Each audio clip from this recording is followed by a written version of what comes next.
Salut les néo... Je vais y arriver. Salut les néo-nautecos de la famille. Aujourd'hui, et vous me l'avez tous réclamé, vous en avez marre d'avoir que des épisodes d'une minute, alors je vous ai fait 10 épisodes d'une minute. Aujourd'hui, on va faire donc les 10 conseils en portrait. C'est donc un épisode qui va durer 10 minutes, et puis si ça dure plus de 10 minutes, vous n'allez pas m'en vouloir les gars. Maintenant, je dis top générique, c'est parti.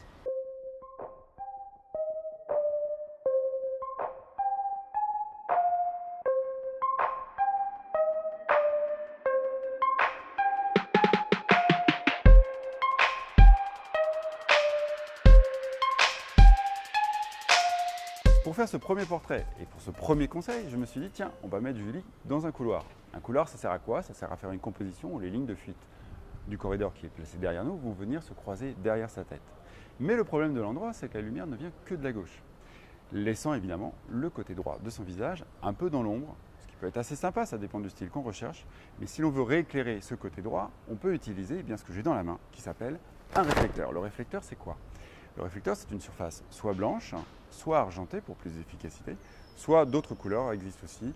Vous trouvez ça sur Amazon pour environ 18 €. Je vous laisse regarder, je suis sûr que vous trouverez quelque chose qui va vous aller. L'intérêt de cet accessoire, il est simple. C'est léger, c'est incassable et ça peut avoir beaucoup d'efficacité. Comme vous pouvez le voir, là, je m'écarte. Le côté droit du visage de Julie est dans le noir. Si j'utilise un côté argenté, je viens ici, je ramène de la lumière. Nous allons voir ce que ça donne en photographie dès à présent.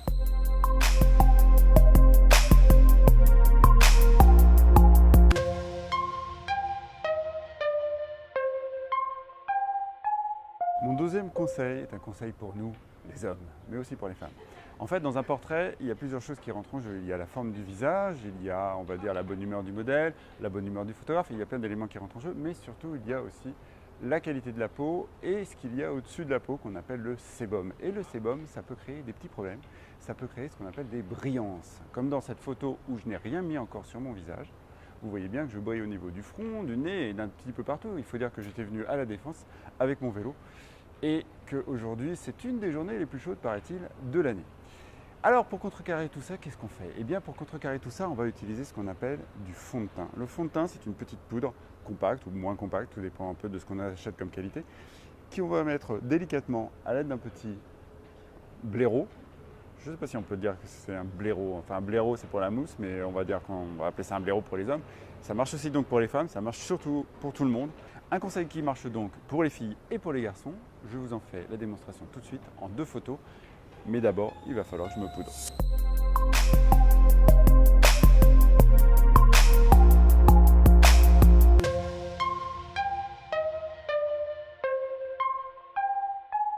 Troisième conseil, puisqu'on a fait une photo en plein soleil tout à l'heure avec moi pour vous montrer l'efficacité du fond de teint. Si vous êtes obligé de faire une photo en plein soleil, comme vous pouvez le voir, la lumière est super dure. J'ai vraiment des ombres qui sont un petit peu partout sur moi. Et surtout, regardez la tête que je fais. Je plisse la tête, je plisse les yeux, je ne suis pas beau. Bon, naturellement, je ne suis pas forcément beau, mais là, encore pire avec le soleil, vous voyez. Donc pour améliorer les choses, on va créer un diffuseur. Un diffuseur, c'est un peu comme le réflecteur que je vous ai montré tout à l'heure. C'est un grand rond avec une toile semi-transparente que vous pouvez toujours acheter sur Amazon dans les mêmes prix que ce que je vous avais dit tout à l'heure. Mais si vous avez envie de dépenser encore moins d'argent, c'est possible grâce à ça.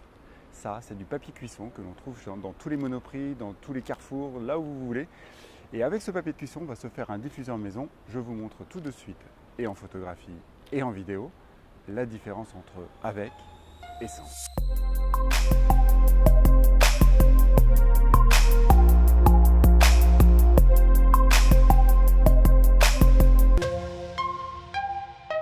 Quatrième conseil en photographie, si vous avez envie de faire poser votre sujet assis sur une chaise, un banc ou bien un fauteuil, il y a des pièges à éviter. Le risque, c'est quoi? En portrait, ce qui est intéressant, c'est l'engagement, c'est-à-dire le contact visuel que le spectateur a avec celui qui pose. Si la personne est assise comme l'est en ce moment Marley, voilà, c'est-à-dire complètement avachie en arrière, on a l'impression que le type n'est pas vraiment super réveillé, qu'il n'est pas là, il n'est pas avec nous. Si je demande à mon sujet, et donc à Marley, de s'avancer un tout petit peu et d'avoir le cou un tout petit peu plus dégagé, eh bien on a d'une part un peu moins de double menton, ce qui de toute façon pour Marley n'est pas trop un problème, mais surtout on a un contact, un engagement, puisque en avançant ses épaules, eh bien, on a une communication plus directe, quelque chose de plus dynamique qui vient et qui émane de notre sujet. Vérifions maintenant la différence en 2 photos.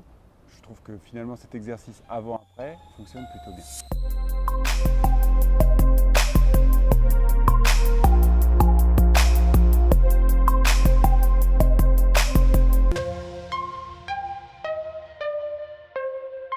Mon cinquième conseil devrait normalement être le premier de la liste. Ce conseil vous invite à vous intéresser à votre sujet parce que une photographie de portrait, c'est évidemment un cadrage, de la lumière, mais c'est aussi une répartition spatiale des luminances de votre sujet. Qu'est-ce que cela veut dire, ce gros mot? Eh bien, cela veut dire que, par exemple, Marley a une forme, une ossature de visage qui lui donne la forme particulière, mais il a aussi des réflexions qui dépendent en fait des brillances de sa peau. Toutes ces choses font que, notamment, son visage n'est pas forcément super symétrique et qu'il va avoir peut-être un bon et un mauvais profil. Si d'ailleurs votre sujet vous dit « Ah, je préfère mon profil droit », écoutez-le. Ils se connaissent souvent mieux que vous qui venez de les rencontrer une heure avant. Ce que je vais faire avec Marley, comme avec Julie tout à l'heure, c'est que je vais chercher finalement le bon profil. Qu'est-ce que je vais faire avec mon appareil? Eh bien, je vais être au-dessus, en dessous, je vais faire plein de photos. Je vais être à droite, à gauche, en bas, en haut, de manière à voir qu'est-ce qui fonctionne le mieux. Toujours est-il que c'est à vous, photographe, de trouver ce bon angle. Et c'est en faisant tous ces essais en haut, en bas, à droite et à gauche que vous allez voir exactement ce qui peut fonctionner avec votre modèle.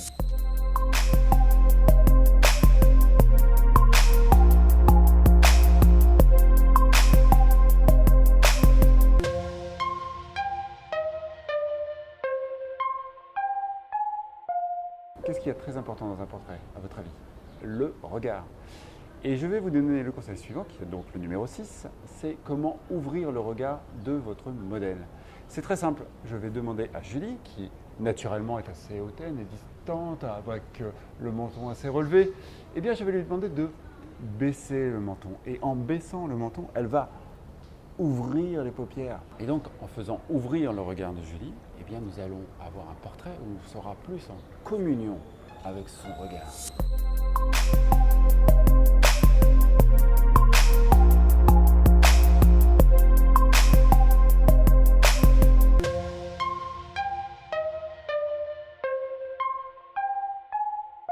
Alors évidemment, il y a un piège à éviter, c'est le double menton de la personne. Avec Julie, je n'ai pas trop de problème, je peux lui demander de baisser le menton assez loin et elle n'aura toujours pas de double menton.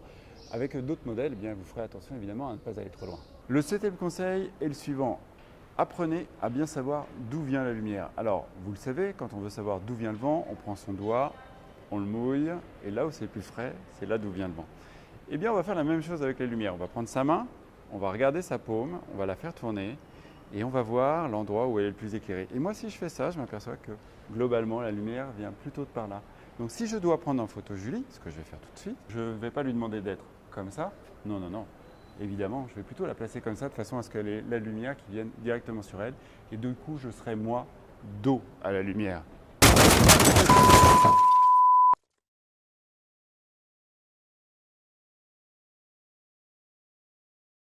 Mon huitième conseil consiste à détendre l'atmosphère. En effet, face à votre appareil, il y a une personne, et cette personne, fondamentalement, peut être très stressée. Pour détendre l'atmosphère, rien de tel que quelques bonnes blagues. Alors évidemment, je ne vous demande pas de faire un one-man show à la Cyprien. D'ailleurs, si on avait ce talent-là, eh bien on n'aurait pas fait une chaîne photo, on aurait fait une chaîne de blagues. Des blagues, moi je ne vais pas vous en donner parce que tirées de leur contexte, vous allez les trouver nulles et pas drôles. Moi j'ai mes propres blagues, je les utilise assez régulièrement et j'essaie d'en trouver des nouvelles, histoire de ne pas trop me lasser moi-même personnellement. Ce qui est important, c'est de se moquer gentiment de la personne, de pouvoir la faire rire d'elle-même. Et quand elle rit, vous pouvez alors à ce moment-là appuyer sur le bouton. Neuvième conseil qu'on va faire avec Marley, c'est que faire de ses mains. Souvent dans un portrait, on met les mains dans le dos ou on les met le long du corps et c'est super moche. Ce que je vous invite à faire, c'est d'avoir toujours avec vous quelques accessoires que votre modèle va pouvoir tenir et avec lesquels il va pouvoir jouer. Là, Marley, c'est très simple. Je lui ai donné, parce que c'est un grand garçon et un grand enfant, je lui ai donné quelques hand spinners et on va donc faire une petite série avec les hand spinners. Et ça, si ce n'est pas de la photographie dans l'air du temps, je ne sais pas ce que c'est.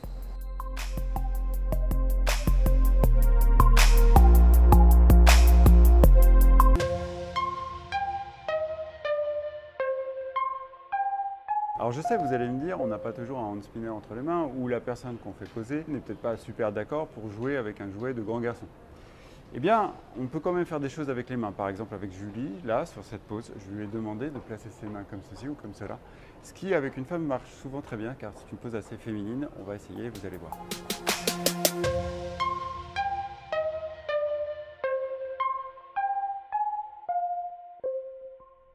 Mon dernier conseil, c'est être créatif. En portrait aussi, vous pouvez le faire. Et être créatif dans un cadrage, c'est pas forcément vouloir être forcément à l'horizontale. On peut aussi faire des portraits en étant vu du dessus ou vu du dessous.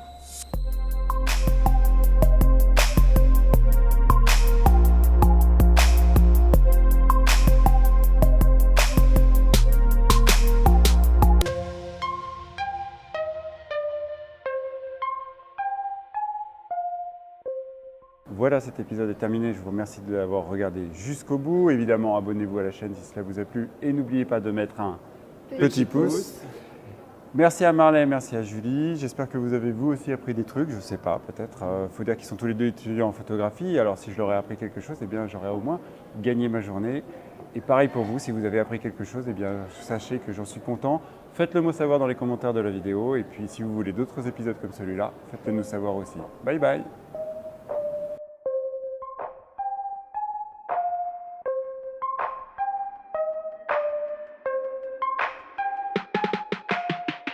Donc on est en voiture. On va où, Julie? On va par là ou on va par là? C'est sûr? Moi je pense que par là c'est mieux. Mais bon. Non, je préfère là-bas.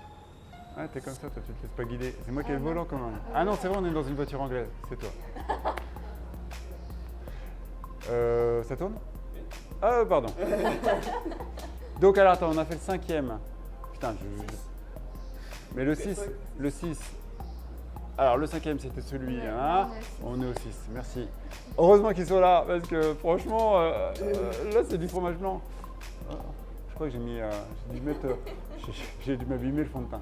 Vous faites baisser le visage, donc on va attendre 2 secondes que notre copine ait fini de passer, parce que sinon on ne va pas entendre ce que je dis. Ce n'est pas très intéressant ce que je dis, mais quand même.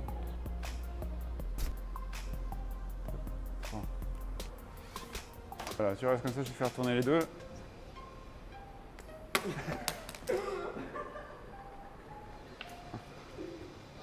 T'as les doigts en confiture ou quoi?